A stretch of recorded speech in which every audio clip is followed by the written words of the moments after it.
Hello, Jeffrey Langlois, Langlois Vital Nutrition Center here in Brookfield, Wisconsin. Our mission is to help you improve your health naturally. I like to get smarter all the time. I encourage you to get smarter all the time so you can take care of your health. Your health is your responsibility, not your doctor's responsibility. They're there for disease. They mean well. They're awesome. But their medical training is in disease management with drugs and surgery. They do not study nutrition, and nutrition is the cause of way over 90% of all disease. Okay, so your body can heal itself. If we have Terry Walls, many of you heard me, Terry Walls, Dr. Terry Walls, WAHLS, medical doctor, University of Iowa. Had the symptoms of MS and was in a wheelchair and got herself out of a wheelchair by eating a paleo diet, getting off of grains, sugars, inflammatory foods. It's a great story. I love that book. So if she can get herself out of a wheelchair and walking and riding her bike again, the body's very powerful at healing itself. Okay, so today we want to talk about fiber. Okay, so a lot of confusion out there in the United States about fiber, and fiber is actually not a required nutrient. So one of the first things I always like to teach people when they come in here is what is an essential nutrient. Essential means these things are required by your body on a regular basis, maybe not always daily, but because your body will store some of these things, and you certainly can fast for a few days. So you're not going to die without these things every day, but these are required, essential. You cannot live without them, and you have to get them from your diet. So we've got proteins, fats, carbohydrates. Those are the macronutrients. We have vitamins. We have the fat-soluble vitamins, vitamin A, D, E, and K. We have the water-soluble vitamins, which is going to be your B's and your C's. So that's the vitamins, fat-soluble. There's 4 of them. The B vitamins, the C vitamins, those are water-soluble. Excess, you pee out. And then we have our minerals, which is what we use our hair tissue mineral analysis for, to make sure you're getting your essential minerals that are required for health. Is fiber a essential nutrient? No, it's not. Your body can survive without fiber. What gives the bowels a fluffy, easy-to-pass bowel movement can be fiber, but fiber is more of a Band-Aid. It's like an aspirin. The deeper issue is good bacteria.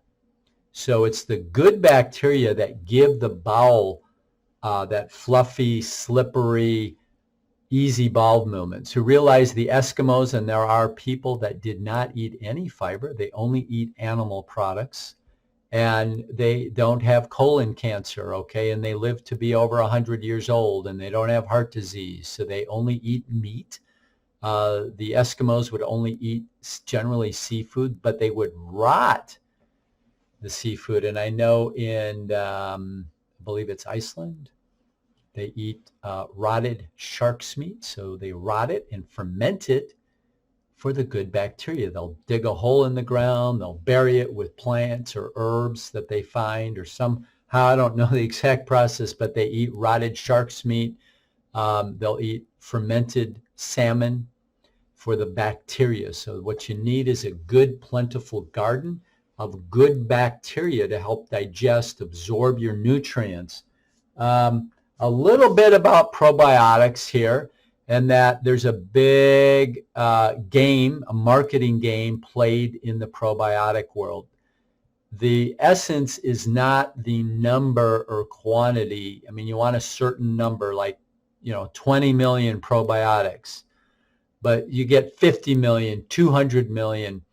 Eventually, I've learned, and I don't have a laboratory here, so I can't test all the products, but what they do is, if this is under a magnifying glass microscope, if this would be a strain of probiotic in your capsule, this is like an exaggeration, but this is one. But if I start to chop it into smaller pieces, I could have 10 So if I have 50 million or 100 million or all this, that actually just sometimes just chopping these up to make their label look better. So the most important thing is you get scientifically studied strains.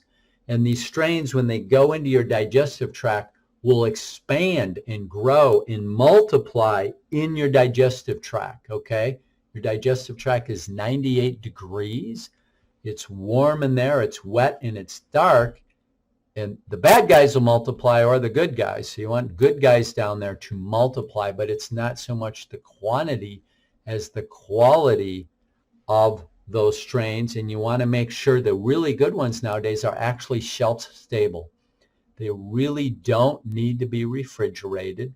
They need to survive the stomach acid in the stomach, and they can be shelf stable. I mean, I don't think they would survive in your car at 98 degrees in July, but they're shelf stable at room temperature. So you don't need fiber in your diet, though it is a quick solution to bowel problems, but it isn't really getting at the problem.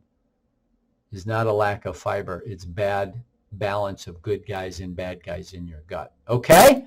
All right. Take care of your health. Make sure you do some measurements, and I'll see you on the next video. Thank you.